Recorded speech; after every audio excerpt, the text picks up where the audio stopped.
Parece increíble pensar que ya van 5 años desde aquel feliz momento en que la Iglesia Universal escuchó las palabras Habemus Papam y se abrieron las puertas allá en la Plaza de San Pedro y para nuestra grata sorpresa era el Papa Francisco, nuestro primer Papa hispanoamericano.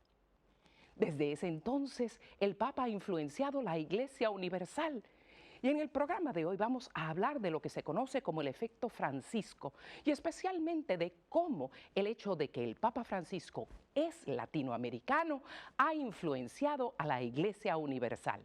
El Papa Francisco, el Papa Latino, es el tema de hoy en Creados para Amar. Fuimos creados por amor,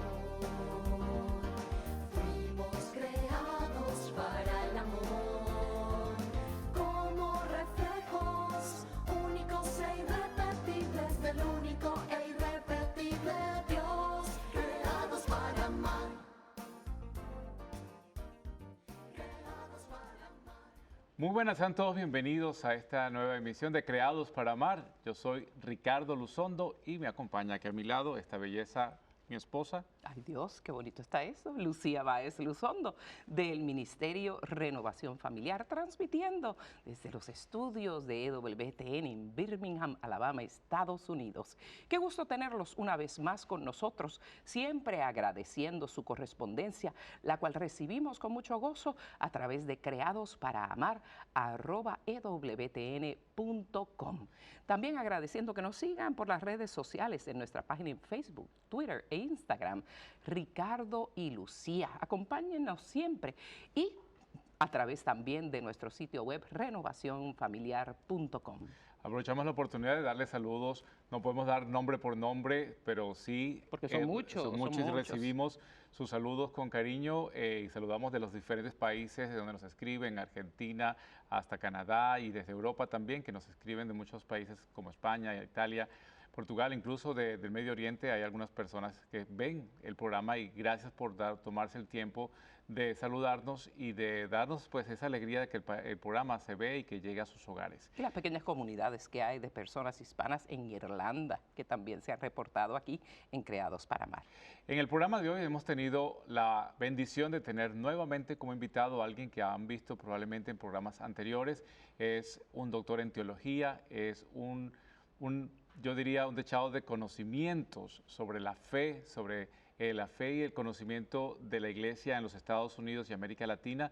Es el doctor Josman Ospino. Josman, bienvenido. Muchas gracias, Ricardo. Gracias, Lucía. Es un placer estar con ustedes. Gracias, gracias. Y como siempre mencionamos, un hijo de Bogotá, Colombia, también para el orgullo de tantos. Qué bonito tenerte nuevamente aquí, Josman, y que vamos a hablar de un tema tan bello que nos compete tanto como hispanoamericanos, que es el pontificado del Papa Francisco.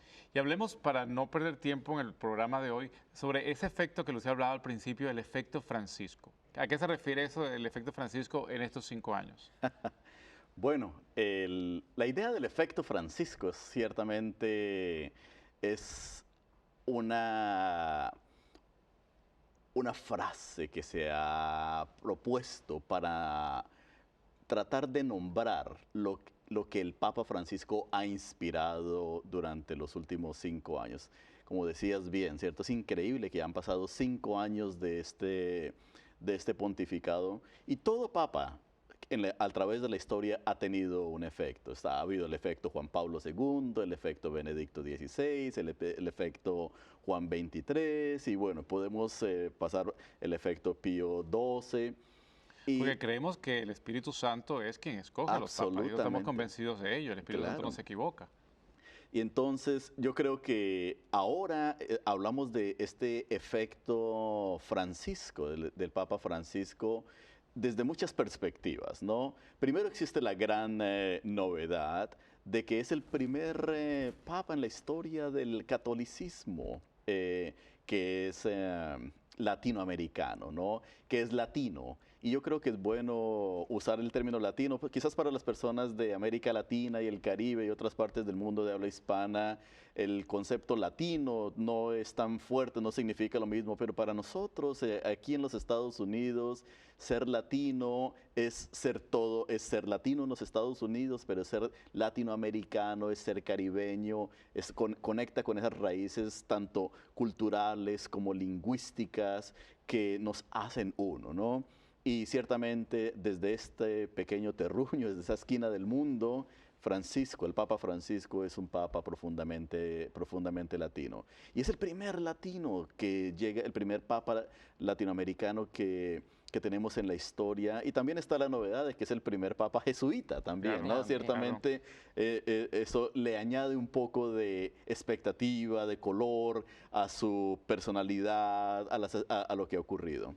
Pero sí, yo creo que ese efecto latino, bueno, ciertamente hay muchas maneras en las cuales podemos definirlo, pero yo creo que el primer impacto del Papa Francisco en estos 5 años, comenzando con el día de su elección, es que inmediatamente gira la atención del mundo entero a América Latina, al continente americano y le permite ver al mundo, reconocer una verdad a gritos que ya existía por mucho tiempo, y es que casi la mitad de los católicos en el mundo entero vivimos en el continente americano, norte, centro, sur y el Caribe. Y entonces inmediatamente eso genera como una nueva expectativa. ¿Qué es lo que está ocurriendo en la iglesia en América Latina? ¿Qué es lo que está ocurriendo? ¿Cuál es la sabiduría de la iglesia en América Latina, en Norteamérica, que nos permite imaginar una iglesia para el siglo XXI? Porque es precisamente eso lo que estamos viendo. Una iglesia en donde casi la mitad de los católicos viven en esta parte con un sabor latino, una iglesia, una experiencia católica que ha sido iluminada, que ha sido cultivada desde la cultura, desde el idioma, desde las tradiciones latinas, latinoamericanas, ahora al servicio de la iglesia universal. Y yo creo que ese giro ha ayudado no solamente al mundo a entender que hay un catolicismo aquí, que el catolicismo no tiene, vivimos en una época en donde no existe un solo centro del catolicismo. Antiguamente se hablaba de Roma como el centro principal del catolicismo, y a nivel administrativo lo es, a nivel simbólico lo sigue siendo porque es la sede del Papa. Pero hay muchos centros de vida católica. Está Manila en las Filipinas, está los centros africanos en donde encontramos una riqueza de catolicismo creciente. De hecho, el continente donde más rápido está creciendo el catolicismo por millones y millones cada década es en África. Entonces hay un efecto allí que está ocurriendo. Están los centros del catolicismo en Norteamérica, los centros de catolicismo en Europa, pero hay muchos centros de catolicismo en América Latina que están dando una nueva vida. Santo Domingo, México, la Ciudad de México, Bogotá, Colombia, Buenos Aires, Argentina, Río de Janeiro en Brasil. Y entonces nos encontramos con esta riqueza de centros de vida católica que el Papa Francisco nos ha permitido apreciar mejor. Ese es el primer aspecto de ese efecto. ¿Y cuál entonces son otros de los mayores contribuciones que ha dado el Papa Francisco a impulsar este efecto Francisco y a afectar positivamente la Iglesia Católica Universal?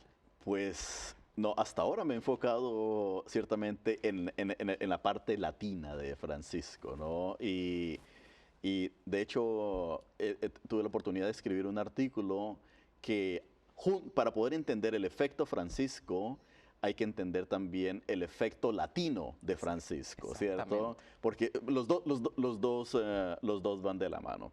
Pero yo creo que el Papa Francisco, gran parte de lo que alimenta esa energía que él ha traído tiene que ver con la experiencia de iglesia de América Latina, especialmente aquella que ha sido cultivada a través de las conferencias episcopales latinoamericanas, ¿no?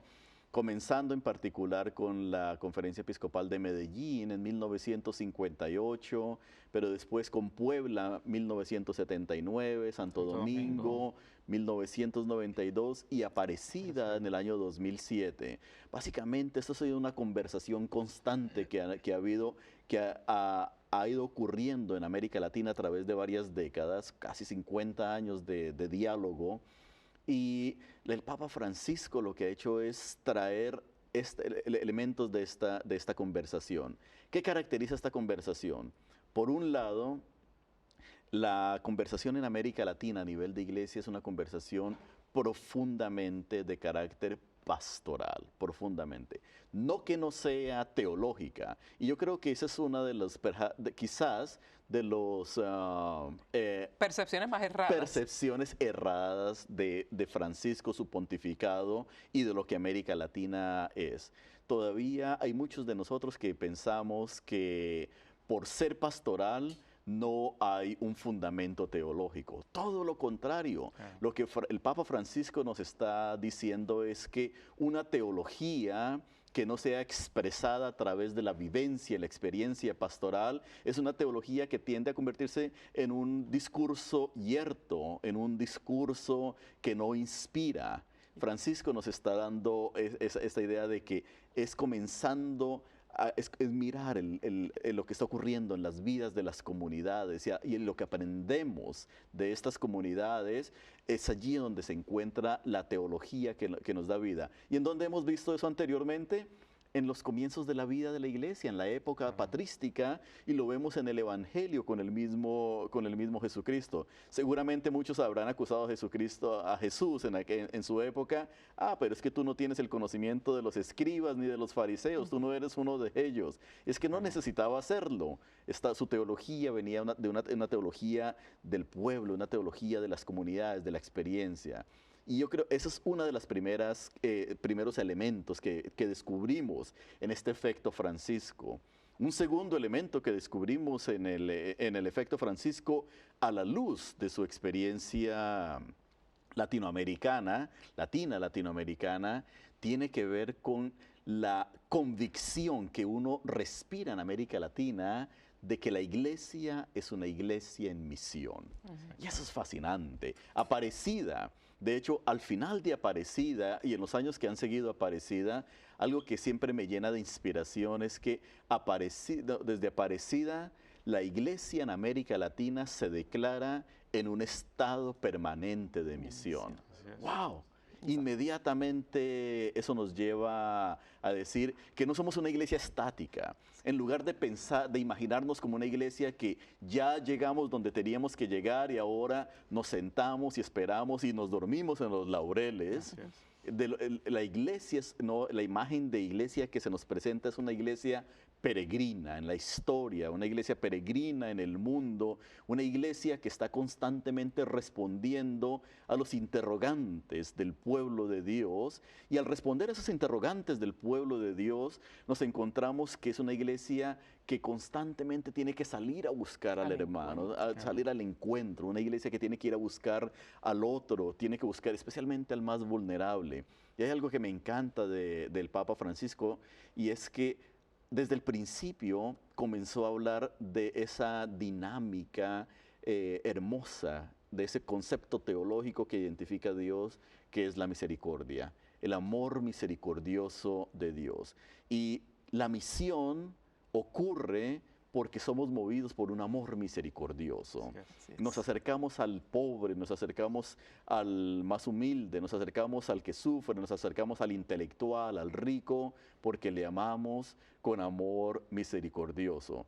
Y yo creo que Francisco ha tomado esa experiencia de América Latina y le ha dicho a toda la iglesia, un momento, esto no es solamente para los latinoamericanos, esto es para los europeos y los norteamericanos y también para los africanos y los asiáticos. Y la respuesta ha sido, fascinante porque es como que todo el mundo ha dicho, sí, nosotros podemos hacerlo, sí se puede, Claro que sí se puede y lo hemos podido hacer. Y estamos llamados a ello, porque cada bautizado, como bien sabes, tiene por virtud y en virtud de su bautismo una vocación misionera. Así es que si eres bautizado, todos los bautizados levanten su mano. Si estás levantando la mano en tu casa, tú tienes una vocación misionera a la cual te ha llamado el Señor, porque conocer a Dios es quererlo compartir. Y si vemos la historia, claro, cuando nuestra América fue evangelizada, pues vino de Europa.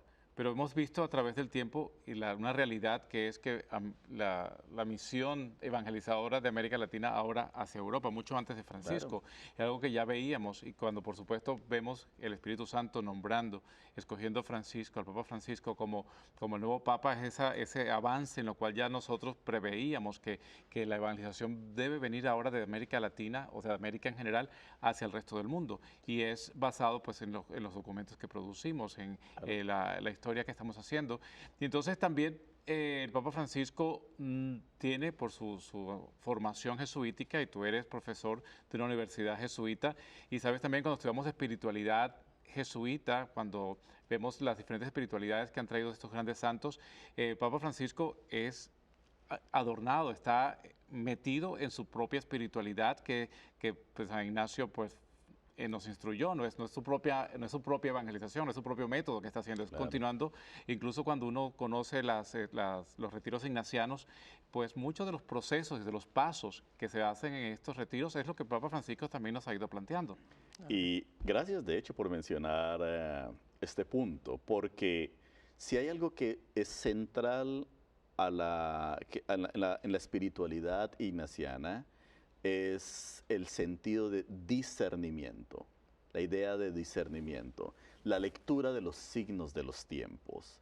Y los cristianos católicos lo hemos hecho por siglos, hemos hecho esto, pero de una manera especial, el Papa Francisco, como parte de ese efecto, literalmente ha puesto esta idea en las manos de la Iglesia y no solamente en la mano de los expertos, porque usualmente cuando nos llaman a los teólogos o llaman a los obispos o a los sacerdotes, a los que han tenido más oportunidad de estudiar estas cosas, decir, necesitamos vengan ustedes y disciernan los signos de los tiempos, pero Francisco ha hecho algo fascinante. El Papa Francisco ha dicho, todos los seres humanos, todos los bautizados, estamos llamados a hacer este tipo de discernimiento, discernir los signos de los tiempos y responder a la luz del Evangelio con un espíritu misionero. Y por eso es que en la alegría del Evangelio, Él nos propone un plan de misión, un plan de evangelización que parte del discernimiento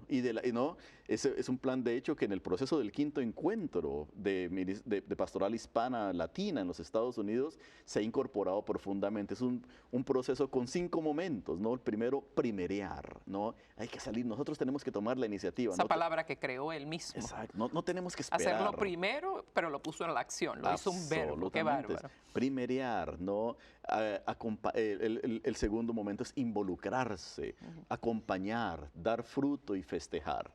Y estas 5 dinámicas que nos propone el Papa Francisco nacen de un discernimiento. Pero no es solamente ese discernimiento, no es evangelización como discernimiento nada más, sino que en su mismo proceder, el Papa Francisco nos ha invitado también a usar el discernimiento de otras maneras. 2 ejemplos bien particulares.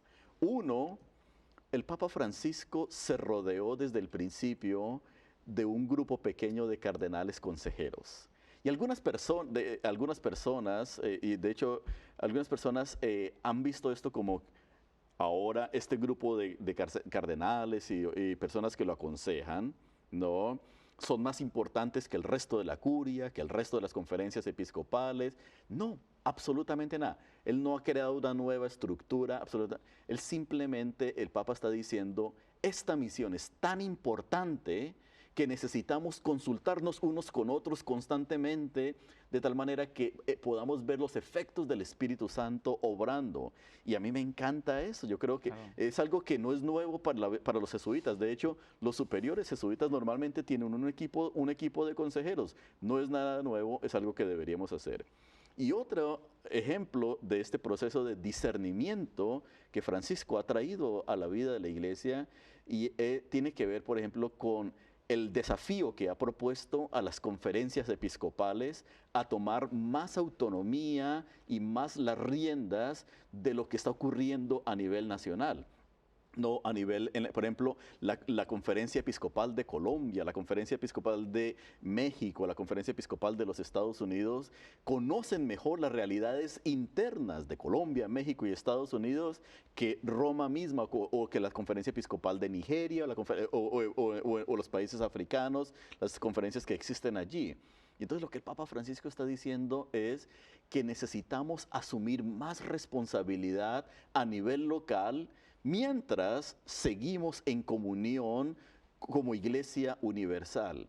Eso es discernimiento, es un modelo, es el efecto Francisco, ¿no?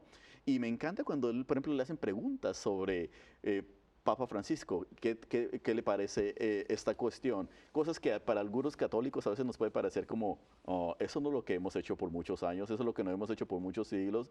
El Papa Francisco dice, investiguemos, hablemos de esto y si se puede, si es parte de la vida de la iglesia, de la tradición, quizás lo podemos hacer. Y esto lo vemos, por ejemplo, reflejado en los documentos que ha escrito.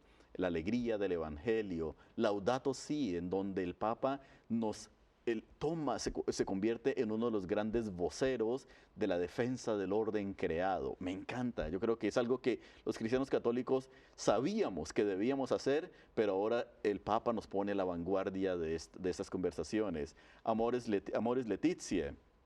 Leticia nos ayuda a entrar en la conversación una conversación renovada sobre la vida familiar. No porque lo que existía antes no sea válido, sigue siendo válido y muy importante, pero yo creo que cuando uno lee Amoris Laetitia, el Papa Francisco nos ha invitado a discernir qué significa ser familia en un mundo fragmentado, en un mundo complejo, y al mismo tiempo nos invita a acompañar a las familias, ¿no?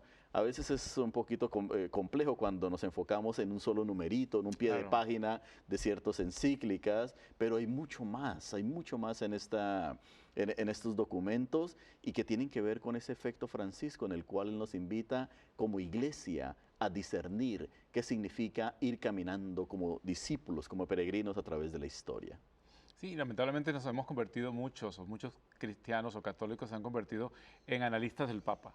O sea, todo el mundo quiere analizar lo que dice para criticar, enjuiciar al Papa. Y leer entre líneas a veces. Sí. Exacto, en vez de recibirlo como que es el Espíritu Santo, pues que el Señor nos habla, Él es el representante de Cristo en la iglesia, y poner atención al contenido de lo que dice, ¿no? Y como él mismo dice, mucha gente dice que el Papa dijo, no repitan lo que la gente dice que el Papa dijo, lean lo que el Papa dijo, y de esta manera podemos tener incorporación a nuestra vida, lo que se dice. Y en justicia, de hecho, ha ocurrido lo mismo con todos los papas. Siempre van a haber grupos de personas que van a estar, por ejemplo, más apasionados por un papa que por el otro, por la visión de un papa, y todos queremos hacerlo. Pero yo creo que tú tienes absolutamente razón. Al final de cuentas, yo una vez entrevistaba a una señora latina en una parroquia, le preguntaba, ¿qué piensas del papa? Y entonces me decía, pues muy bonito, me hablaba muy apasionadamente. Y le digo, ¿yo has leído alguna encíclica? Y me dice, no. Le digo, ¿qué sabes de la vida del Papa en Argentina? Nada. Y entonces le digo, ¿y de dónde viene tu pasión? Y me decía la señora, es que el Papa es el Papa. Listo. Y como buenos católicos, yo creo que eso es una alegría. Y para nosotros como latinos, latinoamericanos, caribeños, yo creo, católicos de habla hispana, no solamente Él es el Papa, pero Él es un Papa latino. Y yo creo que eso significa muchísimo para todos nosotros y nos inspira y nos sigue moviendo a amar más a Cristo Jesús y amar más a nuestra iglesia. Y ha internacionalizado esa visión, porque el latino es muy familiar. Esa realidad de ser familia, de compartir, y a través de los documentos de Aparecida y tantos otros, el Papa lo ha llevado a la Iglesia Universal, la experiencia hispana latina nuestra. Así es que nos tenemos que sentir muy orgullosos de que nuestra historia como iglesia pues ya está inyectada en la Iglesia Universal. Y si puedo compartirles algo más, yo creo que el Papa Francisco, con su estilo pastoral, con su manera de ser, ha abierto las puertas también para que nosotros concibamos la posibilidad de un papa asiático, de un papa africano, porque yo creo que esta es la riqueza de la Iglesia católica, esa universalidad. Y bueno, recordemos que más de 2/3 partes de los católicos en el mundo entero están viviendo en lo que no están viviendo en Europa y en Norteamérica, están viviendo en lo que se llaman los países emergentes, los nuevos centros del catolicismo. Así es. Estamos muy agradecidos por toda esta información que nos das, este bello compartir, y quisiéramos ya, que estamos llegando casi al final del programa, compartir con nuestros televidentes que, bueno, el doctor Hosman Ospina ha escrito innumerables libros, pero queremos hacer acotación precisamente a dos que nos ha traído al programa de hoy y que ustedes han estado viendo probablemente durante la transmisión. Uno es sobre el interculturalismo y catequesis, una guía del catequista para responder a la diversidad cultural. Pues tu gran experiencia, tus trabajos de investigación sobre la diversidad cultural, pues ha hecho escribir este libro que para la formación del catequista y de la persona, de los padres que estamos también involucrados en el catecismo, es un libro pues muy importante de leer. Es cortito, fácil de leer, puede llevarlo bajo el brazo, en su carro, donde quiera y léalo. Y el otro es el credo, un encuentro con la fe de la Iglesia. Es digerir y reflexionar el credo a profundidad para que cuando lo entendamos realmente, no solo entendamos profundamente, sino podamos vivir nuestra fe. Y si quieren escribirnos, pues lo pueden hacer a creadosparaamar@ewtn.com. Síganos en las redes sociales, Ricardo y Lucía, y también pueden encontrar al doctor Hosman Ospina a través de sus datos de contacto en Boston College, la universidad donde él labora y desde donde hace tanta investigación que ha sido de tanto fruto, no solo para la Iglesia de los Estados Unidos, sino para la Iglesia universal. Gracias, Hosman, por estar con nosotros. Gracias por habernos dado este tiempo con nosotros. Saludos a tu esposa, a tus hijos, y bueno, que sigas adelante con esa gran labor que tienes, ese gran trabajo, y que podamos volverte a invitar en un futuro a este programa otra vez. Absolutamente. Y a ustedes, gracias por estar con nosotros. Les invitamos a que continúen viendo la programación de EWTN y este programa la próxima semana. Los esperamos aquí nuevamente. Muchas gracias y será hasta otra emisión de Creados para amar.